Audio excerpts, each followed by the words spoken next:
Well, welcome to September Gray Art Gallery, and welcome to the Artist Talk with Louis DelSarte, Passion and Poetry. If you haven't had an opportunity, September Gray. Yes. If you haven't had an opportunity to see the work, please do. I know most of you are familiar with Mr. DelSarte's work.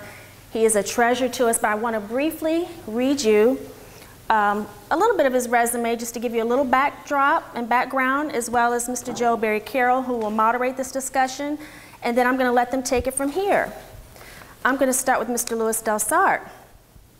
Born, I hope you don't mind, 1944, a native of New York City, residing in Atlanta. He's been a muralist, painter, printmaker, teacher, and poet for over 50 years.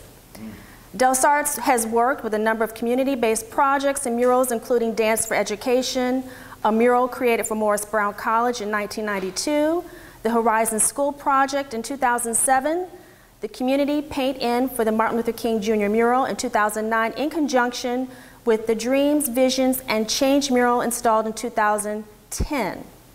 As a printmaker, DelSarte has worked with master printmaker Bob Blackburn, Lou Stovall in Washington, D.C., Curly Holton, at the Experimental Workshop, Bob Franklin and Alan Edmonds at the Brandywine Workshop in Philadelphia.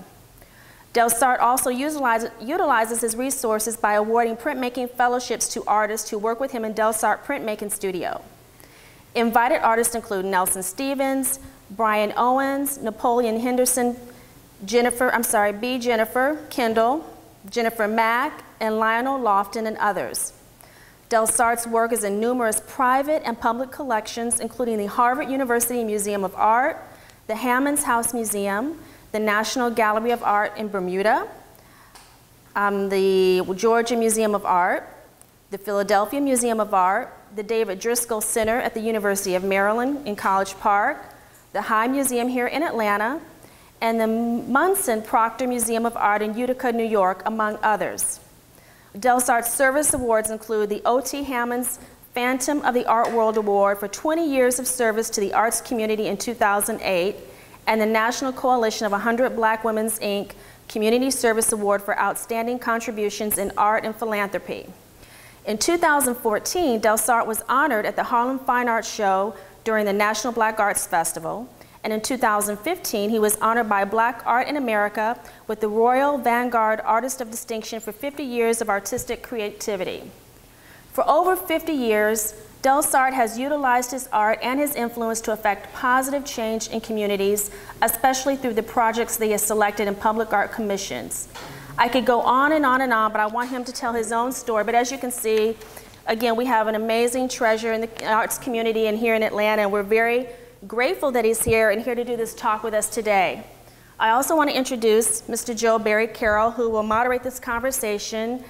A quick background, Mr. Joe Barry Carroll is a painter, wealth advisor, and a former NBA All-Star with the Golden State Warriors. So we have another celebrity here.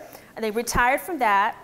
And now he grew up in Pine Bluff, Arkansas. I didn't retire. They didn't ask me back. They didn't ask you back, okay. But he's just... I'd be a 60-year-old basketball player. But he's just an incredible, he's a great writer. He's done a couple of books that are incredible, discussing Black American voices and also showing his work. And he's a huge philanthropist in the community and a supporter of the arts. So we really appreciate him here helping with this artist talk and just being a part of the arts community. So thank you again. I welcome you to the gallery. I hope you'll come back. And I'm going to let Mr. Joe Barry Carroll take it from here. Thank you.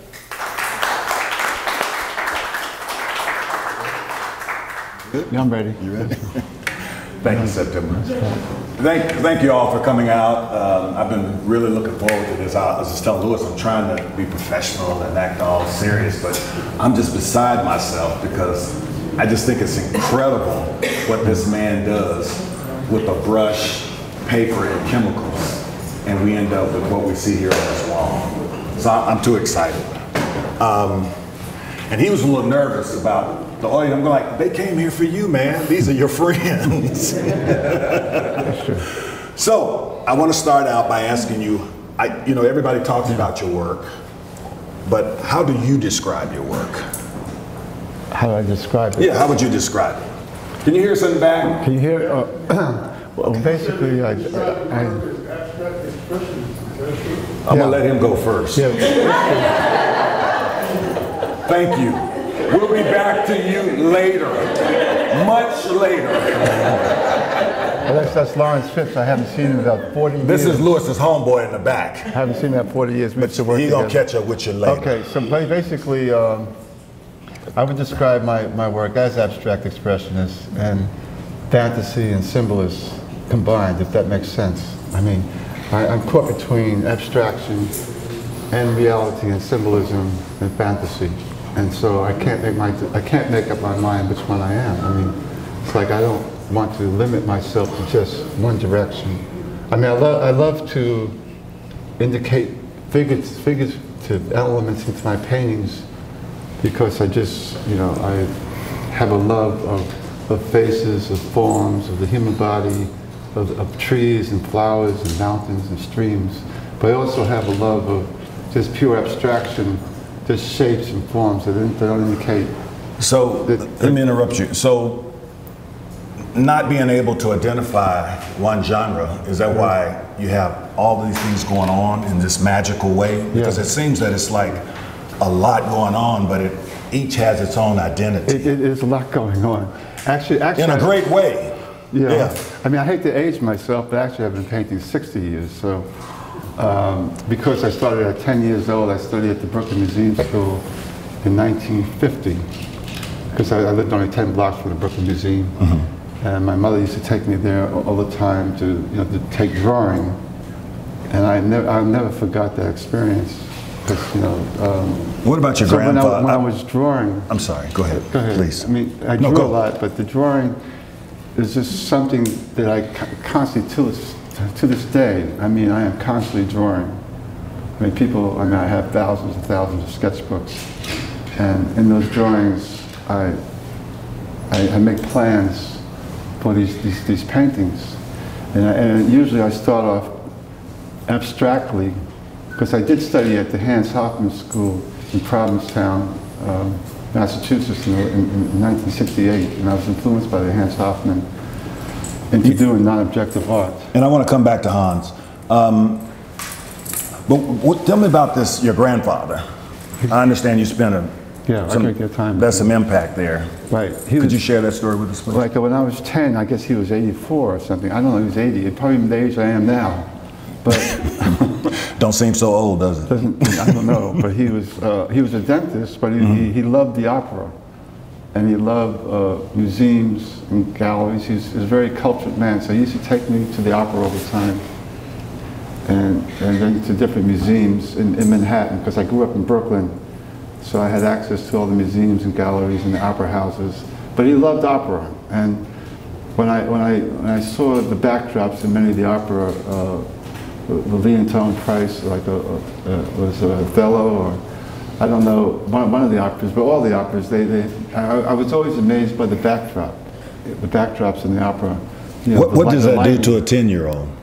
At 10, coming from Brooklyn, going into the Met and the opera. I just love the backdrop, the lighting, the texture, the composition, and the romanticism of the opera. Because most operas were very romantic. It dealt with love, usually love, hate, or life and death, and all the operas dealt with those issues. And I was just very much involved with the backdrops. Were you feeling something then in terms of art? You said you sketched from an early age, but did you feel yourself moving in that direction? Since I was like in the 5th grade or 6th, I mean, since I was like 10 years old, I carried a sketchbook with me every day. I mean, I still carry a sketchbook. It's just, I drew in the trains, the subways. I constantly was drawing people. Or because in New York and Brooklyn, you might spend an hour on the subway, you know? So what do you do when you sit on the subway for an hour? I mean, you can look at the signs overhead, you know, what people tell you, don't do this and don't do that. Or you can read a book, or you could draw. What was the subject of your sketches? People. I draw people. People on the train. I mean, if I was sitting on the train for an hour or a half hour going to school, I would look at a person's face. You know, I try not to avoid. I avoid. Not so you want to draw all ahead. of them right now? I would look at someone to the side because I didn't want them to know I was drawing them. Because one time I did draw the wrong person, and he got very offended by it. But so, like, are you secretly drawing these people now? if I had a sketchbook, I would draw people. I mean, because I'm very. I mean, I have a nervous energy about me. Yeah. And I always have to do something with my hands and eyes. It's just always doing something. What's in your sketchbook right now? Like recently? You're so funny. You were reaching no, for my it. sketchbook would be. It actually is here. My sketch. Oh yeah. I'm not gonna do that. This is like notes. Right. Okay. No. Go ahead. I'm curious. What are you sketching now? What's the type of sketchbook? I don't have. You're all in the margins in there. I'm sorry. We turn our back. The sketchbook would be people. I would draw people. I mean, as if you was talking about people when you were 10 and 12, but are you still, like right now, if I was would you be, if you were sketching now, what would you be sketching today, I would right sketch now? Faces. Oh, okay. People's faces of people sitting down, and just their movement, the gestures, because, you know, I took life drawing for many years. I took life drawing at NYU. Say that again. I took life drawing. Drawing. Can you hear me all right, or am I mumbling? No, they can hear you. I just didn't understand. That was that Brooklyn coming when you said drawing. Okay, I took a life drawing class. I took a life drawing class at NYU, and when I was a teenager in high school, and so that influenced me to draw people all the time. You know, people in motion, people sitting down, or the different, you know, poses that people make. I would draw that. And that would inspire me for a larger composition. I might put a landscape behind that person, or I might put like a seascape or something. But I always seem to incorporate the figure in my work. Does the figure come before the back, the drop? Yeah, usually, and then I add the backdrop to it. To the figure. Okay. So I'm gonna jump around a little bit. I'm sorry, you got points. I'm afraid I'm gonna miss an important point. So if you're on the verge of telling us something really like brilliant, you know, just go straight through me. I wanted to ask you about your support group. Who's your village? I mean, everybody has, well, I'm assuming most people have someone that supports them, that helps them do what they do. So what is the process for when we see this? What's behind that in terms of your support? Or who nurtures you today? Well, who nurtures me? Of course, my wife Jay has helped me a great deal in her support. She keeps me. I'm so glad you said that. Good job, good job. We didn't rehearse that, Jade. I was pulling for it. She keeps me going when I'm sort of down. But when I question, you know, what is it that I'm doing? I've done thousands and thousands of drawings and paintings since the 1950s. And how long you married? You are married, right? 30 years. 30. So she just keeps me going, you know, keeps me inspired, keeps me moving, you know, because you know, being an artist yourself, you know, you have up and down periods.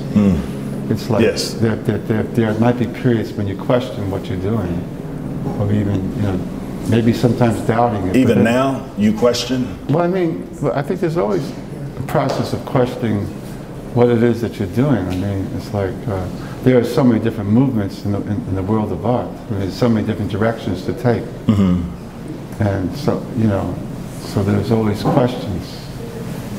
Questions about that. With respect to movement, it feels like when I'm looking at a lot of your work, there's a lot of improvisation involved. Yeah. How do you maintain a discipline? Because you don't lose it. It's a consistent line for me as I observe your work, that you've got all this improvisation like a great jazz group, but at the same time, there's a tremendous amount of discipline in there. Is that something that's conscious, or do you just kind of stumble into it? You mean the jazz? Well, just the improvisation. I mean, do you agree that it feels improvisational in terms of how you're doing it? You don't start out with a particular thing, you kind of move into a feeling, maybe? Right. I tried to plan it. I have a very difficult time planning a painting, I mean, I start off with one figure, one form, one tree, one shape, and then from that shape I build things onto it. But I have a hard time planning a piece.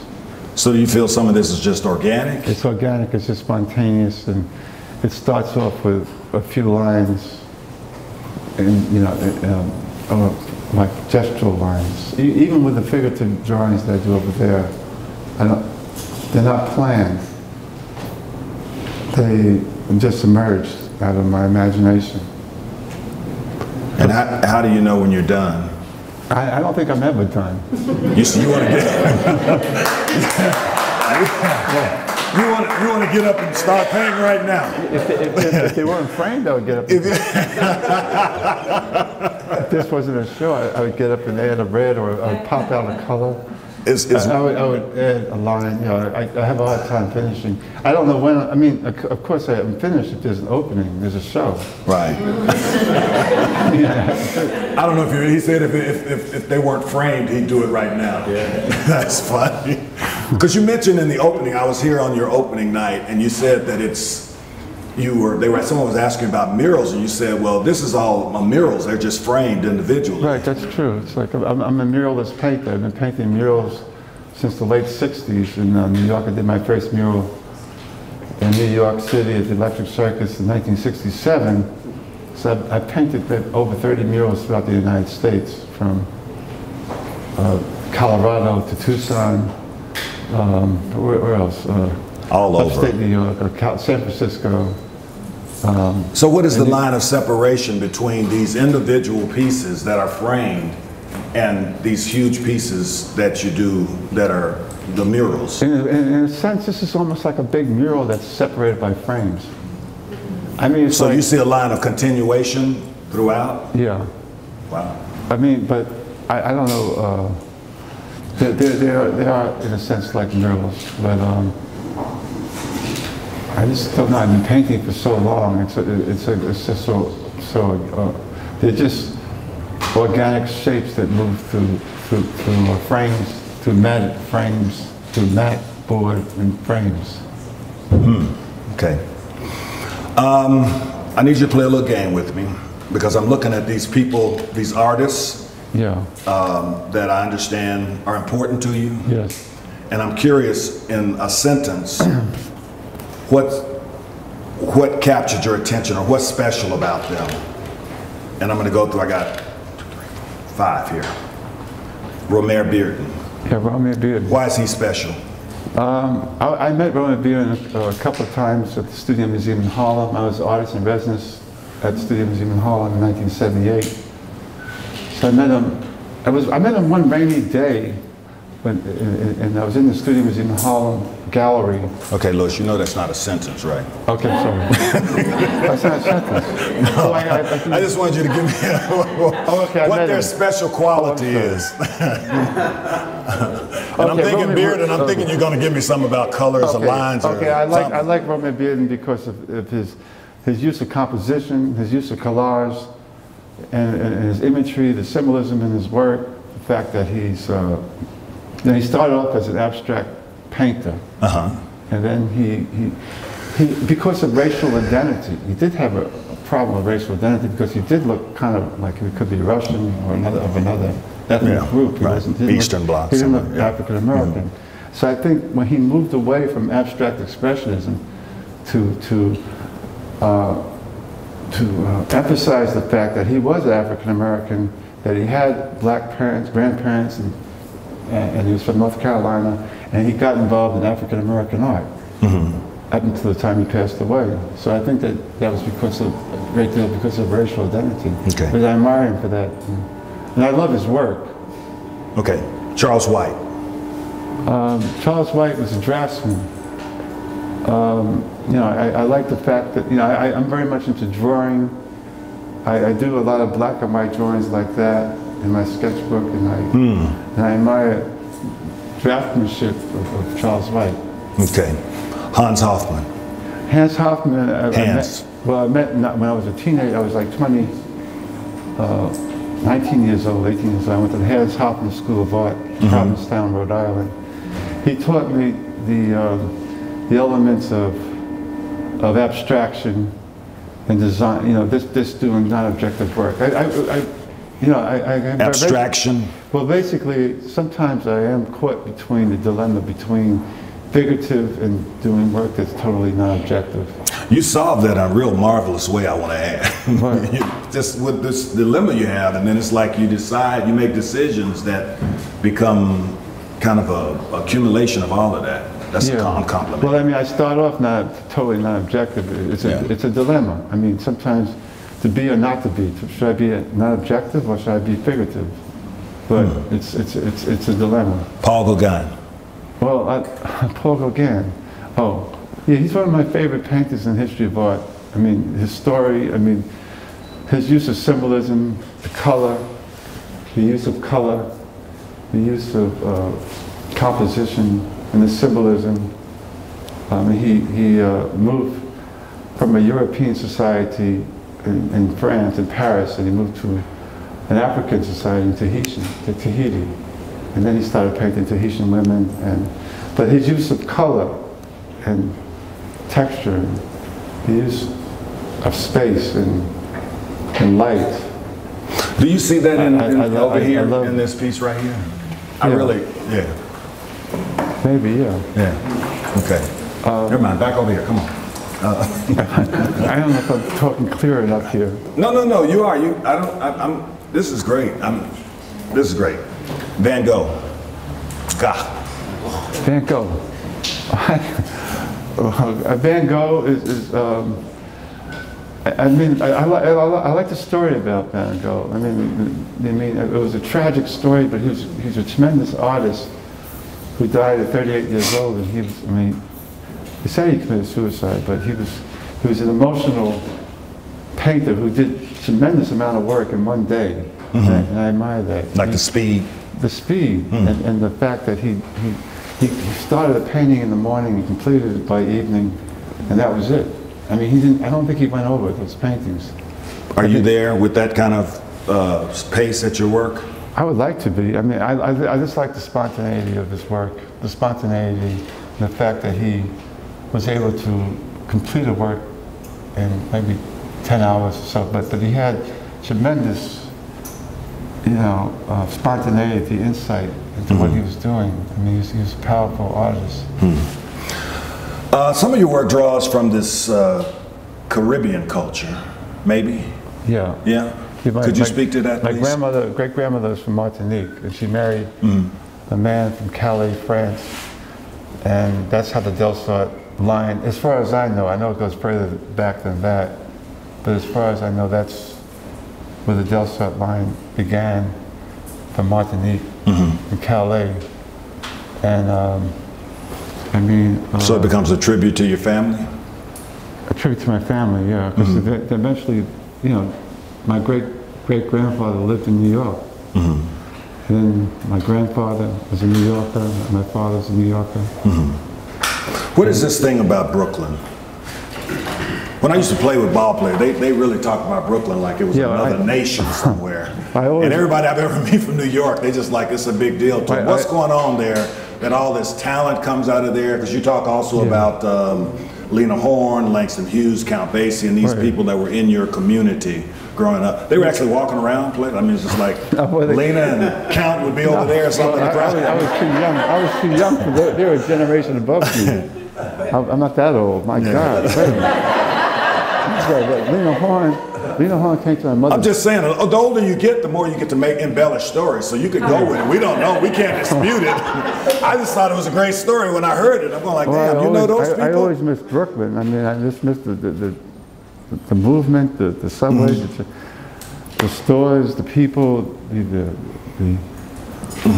mixture of people. I just missed Brooklyn. My father had a club in Bedford-Stuyvesant called the Commons Club and the Hermits. And when I was a teenager then, they used to give parties at this place in Crown Heights. I forgot the name. It was a hotel in Crown Heights.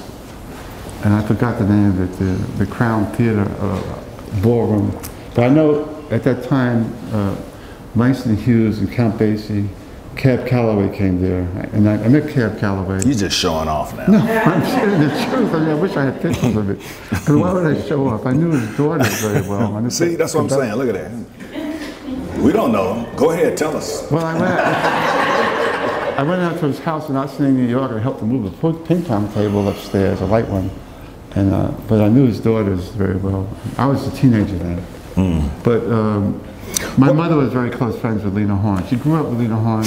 Lena Horne was born in DelSarte. Is she that pretty in person? She was beautiful. At my mother's funeral, she came up to me and hugged me. I mean, I was across the street, mourning my mother, and she came across the street and hugged me. I mean, she recognized me. And that was a compliment to me that she recognized who I was. Because, she was, every time she came to town, because she was always all over the world, every time she came to town, she would leave tickets for my parents to go to her shows. I mean, so she was very close to my mother. That gives us a perfect segue into this femininity. I noticed, I'm sorry. No, go ahead. I don't want to miss it. No, I'm okay. Fine. Everything's fine. You have this incredible grasp, or the way you capture women in a kind of a very, it seems very authentic. Because sometimes for men it's difficult to capture the feminine aspect of a woman.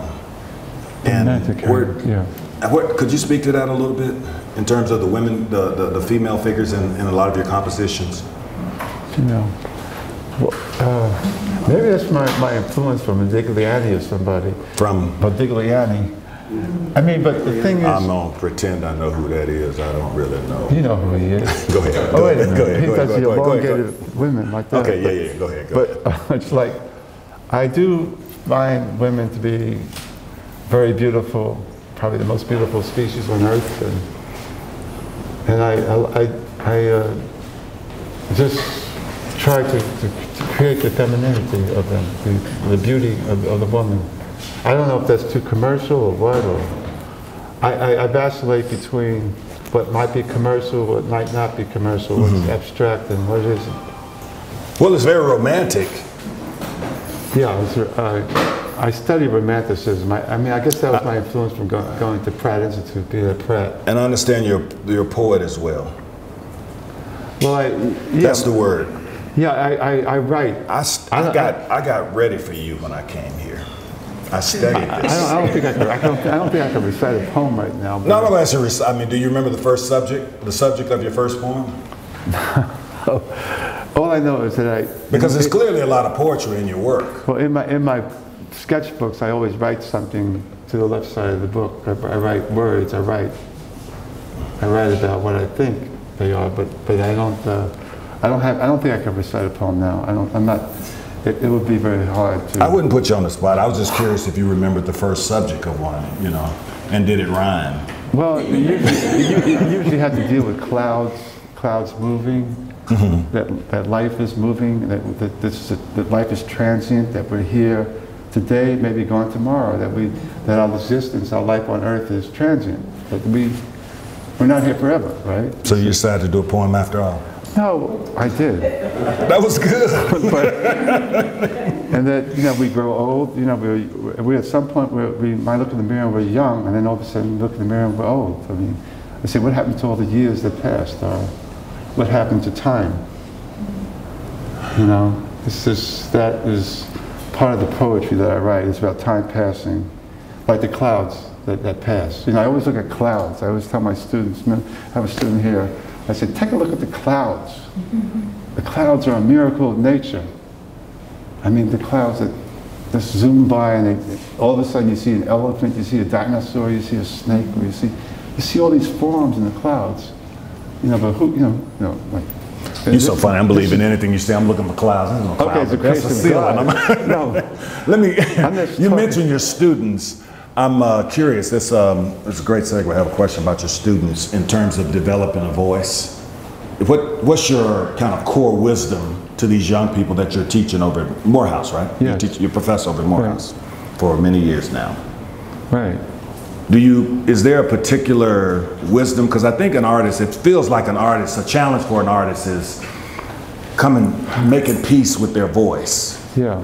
I think the quality, the quality of the students, the talent is increasing. It's getting much better. Because Morehouse is mostly a left side of the brain school. It's more like into science, into math, into law, into biology and chemistry. And this is the first time they got into having an arts program. Mm-hmm. And they're trying to develop it more. I think I'm the first teacher to teach drawing, painting, and mural painting, basic design.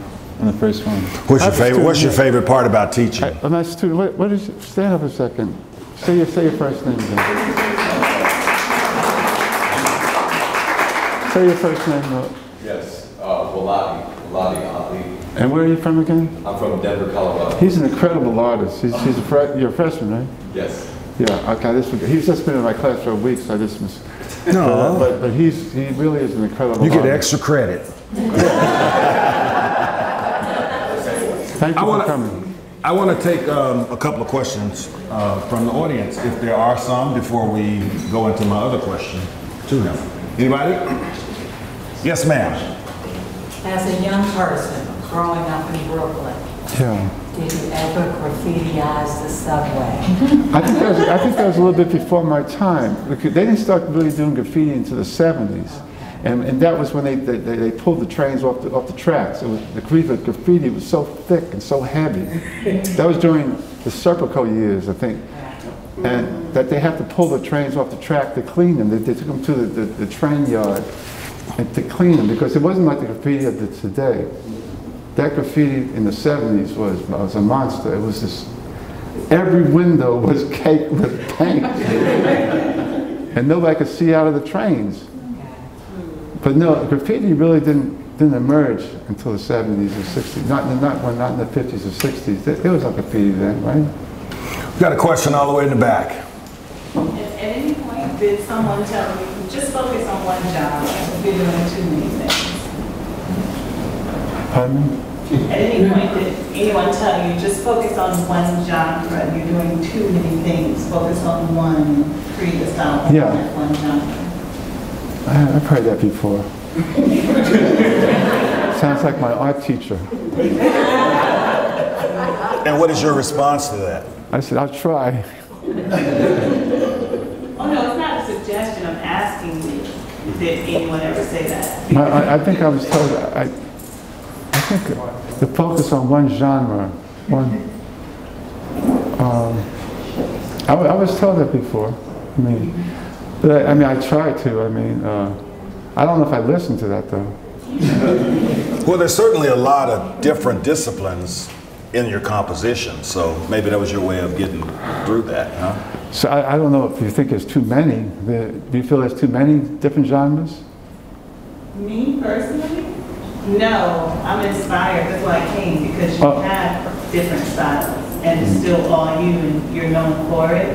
Yeah. And I'm a believer in expressing yourself in as many styles as you can. Well,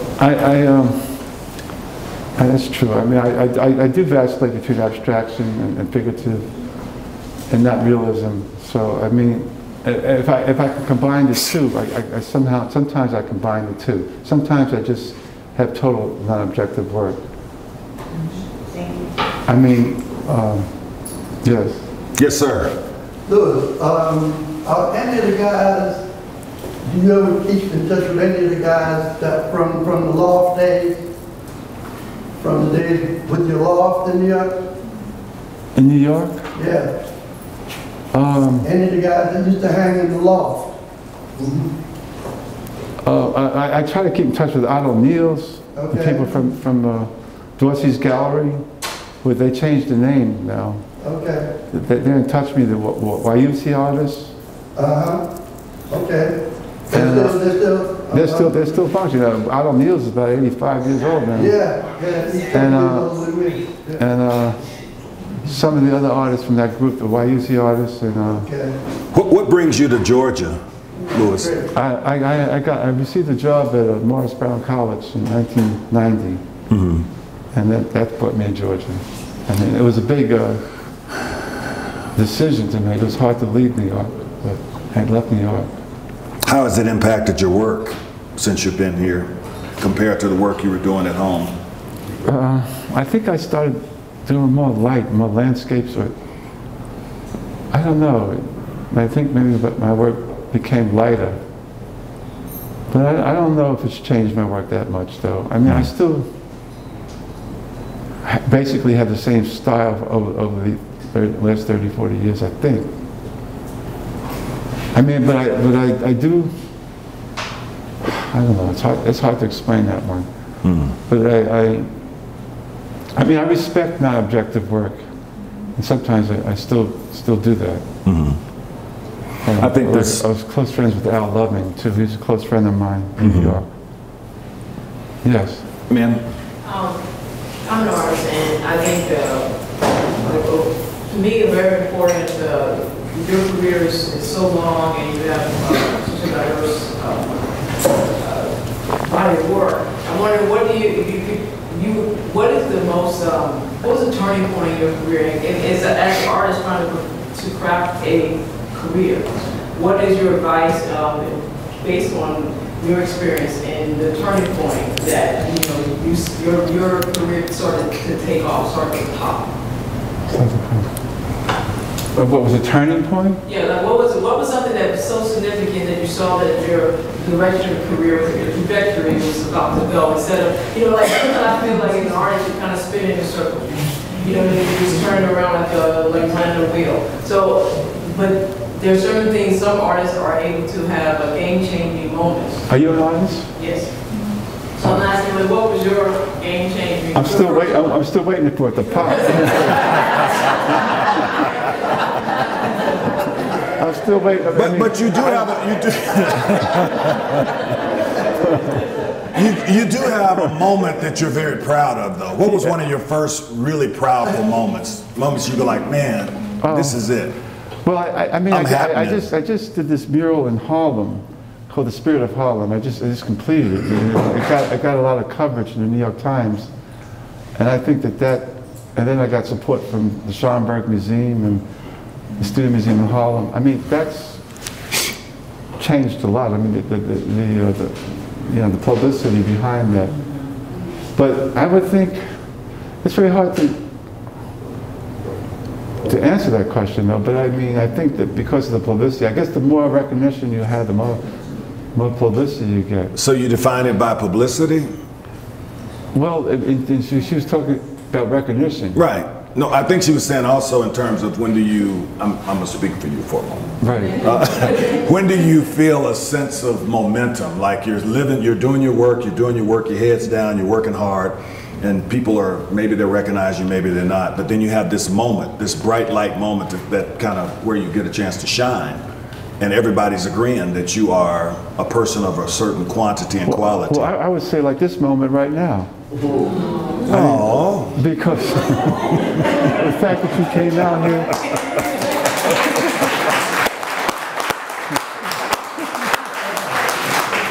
I mean, good job, Louis. This is really the first time I've ever done something like this. I feel. I'm your first. I mean, yeah, to be interviewed. I wish this was on national TV or something, but this is the first time I've ever had something like this, and I'm really grateful for everybody for being here, and this is the first, so this might be the moment. Oh, I mean, it's like the moment comes in different. I mean, every time you have an opening, sometimes or a show, it could be a moment. I remember I had a lot of shows with Stella Jones Gallery in New Orleans, and I felt that there was a moment there. I mean, I just think you have to keep going as an artist, to keep creating. I mean, it's good to have the recognition while you're here living. Unfortunately, many artists have their moments when they're no longer here. Yeah. Well, we really appreciate you, because I'm telling you, when you walk into the room, because I've lived here for about 30 years now, and I see you around, I can't believe that's you. I'm going like, damn. That's Louis DelSarte, kind of thing. And I think a lot of people feel that way. They may not say it to you because they assume that you know who you are. And you do know who you are, by the way, anyway. Yeah. But that's what I look at all the time. I'm going like, wow, he's just walking around, there he and his wife. They just going to this thing or that thing like normal people. Right. Not like the genius that you are. All right. I'm sorry. Go ahead. No, go ahead. I have a question. Yes, ma'am. There are two. Yes, Mrs. DelSarte. There are two gentlemen in the room who have been lifelong friends of Lewis, and I would like to acknowledge those two gentlemen and to have a quick conversation about how Lewis, what is consistent about Lewis from childhood to now that they can speak to. Okay. The first person is Paul Golden. Oh, yeah. Paul Golden. I've known Paul Golden. Hey, Paul. How you been? All right. We were students at Pratt together, from freshman to Lewis and I went senior. to Pratt together. Oh, okay. And it didn't take long to recognize Lewis's genius. And I say that because he had no self-imposed restrictions and responded to no restrictions coming externally. So that when Lewis sat down to do a project, myself as well as all our fellow students, would get out medium A or B or C. Lewis would get them all out. so in the one canvas or one work, there would be oil paint, and pastel, and crayon. Truly mixed media. And I don't specifically recall whether, coming back to someone's earlier question, someone said, you're trying to do too much or whatever. But, the finished work, generally in my perception, the teachers were saying, I wish I could do that. The teachers were. Wow. Yeah. But as far as consistency, if you look at the painting behind you, blue and yellow. Yeah. Okay. Now, Lewis and I have been friends since 1962, and if I close my eyes and someone said, what are the colors in Lewis's painting? I say blue and yellow. And they're almost in all. I love Lewis. I love his work. Thank you. Thank you for sharing. You mentioned someone else as well. Yes. Mitch? Oh, it's Lawrence Phipps. Yeah, my name is Lawrence Cole. Hey, Lawrence. I've done a lot of other things besides that in my life.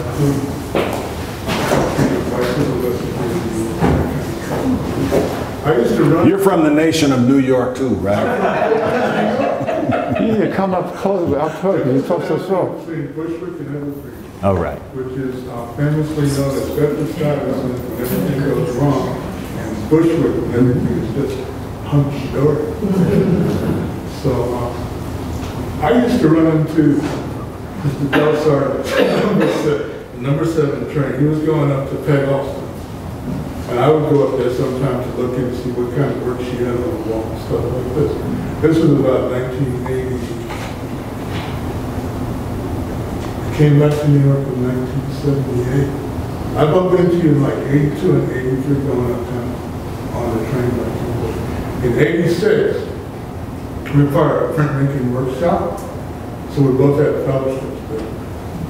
He was printing At Bob Blackman. and I was at Bob Blackman, who was a very, very, very well-known printmaker in New York City.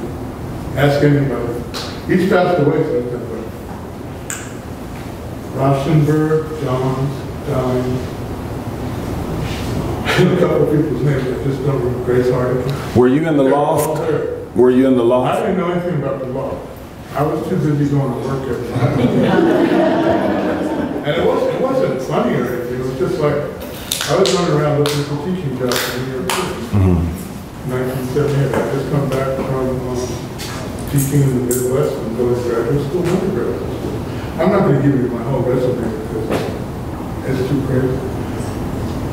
So what's consistent? But the consistency in your work is like Ornette Coleman's play, John Coltrane. You got a pattern that you lay down. Then you got a pattern on top of it. It's staccato. Then you got another pattern on top of that. And it's kind of heavy. And then you got another pattern on top of that. And there's some color coming in somewhere.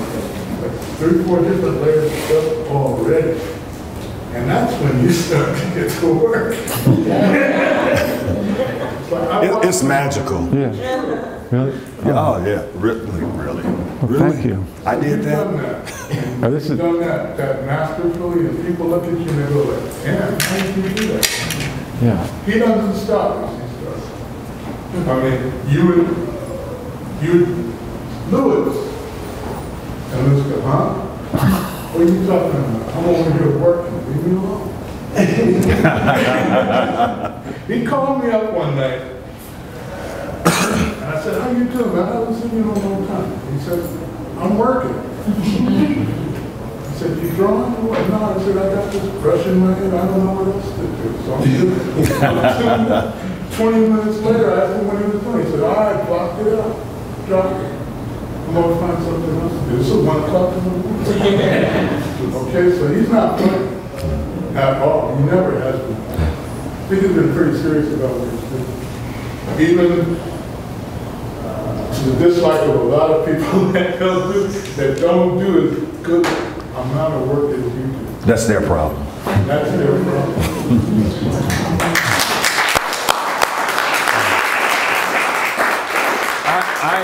I am going to take a question from her. That's what I'm going to do. Oh, hi, how you doing? How are you?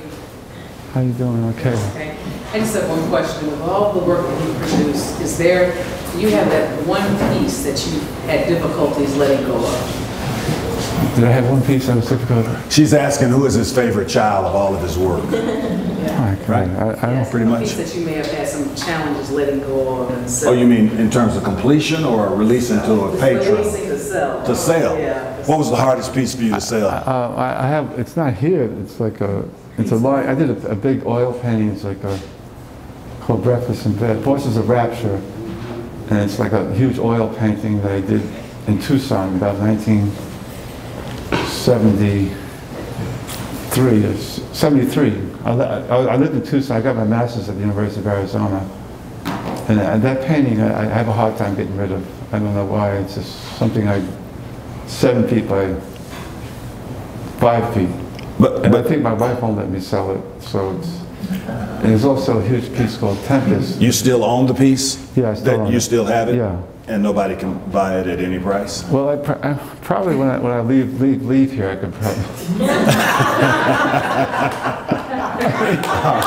Well, I'm not only that young. I'm 74 years old now. So. Closer I get to 74, it's pretty young to me. But every time I see Lewis, he says, I'm trying to get to 90. Yeah. So I told him today, I said, you're working on it. But I always have another piece called Tempest, which is also 8 feet by 5 feet. But I had the larger the piece, the large pieces are very hard to put places. Mm-hmm. I mean, it's very hard to. They get more expensive when you're large like that. As they should. I know. Yeah. So I'm trying to. Would you like a closing remark to all of your friends that came to see you before we close? I'm sorry, she has. Okay, this is the last question we're taking from this kind lady right here. She has a question. I forgot to mention my friend Darden. Stand up. My name is Jasmine Wilson. She is standing, Lewis. I'm Jasmine.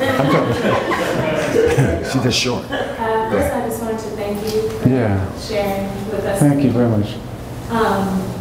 So you talked about romance and intrigue in your work, but I know spirituality was another component. And would you mind telling us more about how spirituality ties into your theme of passion and poetry? Spirituality. Well, I mean, spirituality, comes from faith. I mean, I know they talk about spirituality in church, the existence of God, and the Almighty. I believe in God. I believe in that the spirit and the soul transcends the body. I mean, I believe that. I mean that we all are spiritual beings, and that life goes on beyond death, and then that you have to be spiritual to exist in this world. I mean, it's a tough world. I mean, this world it's not easy living on planet Earth, even as it gets more and more smaller because of the internet and everything else, the cell phones. There's 1 billion cell phones in this world. I mean, the spirituality is very important that to maintain our sanity, to maintain our existence and living on this little tiny planet. I mean, don't you agree? Yes. I mean, it's more complex. The world is more complex. It's no longer the same world it was 200 years ago. What is this world going to be like 200 years from now? I mean, can we imagine? Or even 50 years from now? I mean, everything that's changed in the last 50 years, I mean, since I was like 10 years old, 60 years, I mean, it's just been, the changes in this world has just been incredible. I mean, basically through electronics, the internet, and people's connections with each other. The world is such a tiny place, and it's important to have some type of spirituality. And the spirituality also motivates me when I paint. I mean, how can I stay up to 3, 4 in the morning painting if I don't believe in God or believe in some type of, you know, higher spirit beyond myself? I don't know, did I answer your question? Well, you answered mine.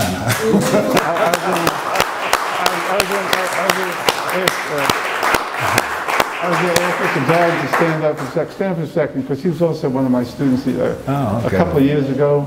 And he's come back from Morehouse, and now he has a big position there now, and he's grown. I haven't seen him for 5 years, right? Well, good for him. Yeah. But he also was an artist.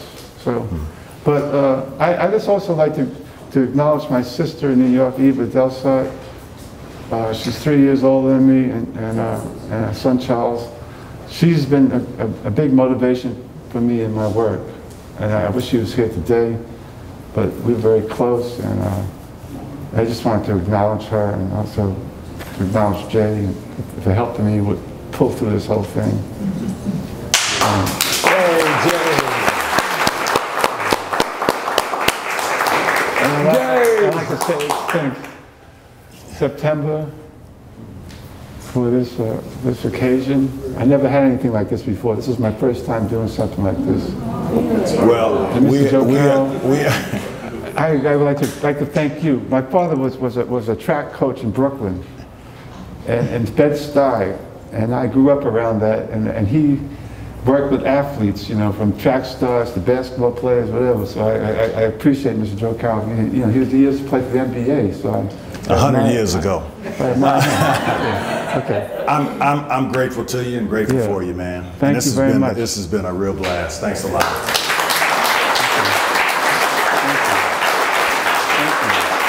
Talk to your public.